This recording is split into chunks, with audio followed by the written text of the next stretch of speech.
শুনিয়ে মহারানী পধার रही है। হ্যাঁ হ্যাঁ, ঠিকই ধরেছেন। আজকের আমাদের রেসিপি চিকেন মহারানী। তার জন্য প্রথমেই শুকনো খোলায় ভেজে নেবো কিছু মশলা।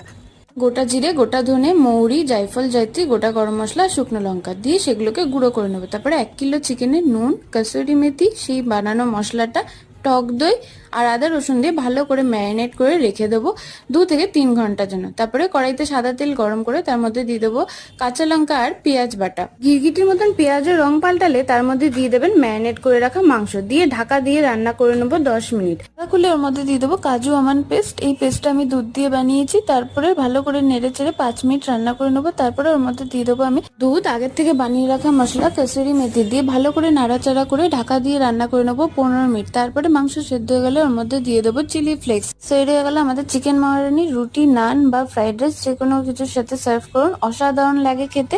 অন্তত ট্রাই করে দেখবেন। Thank you.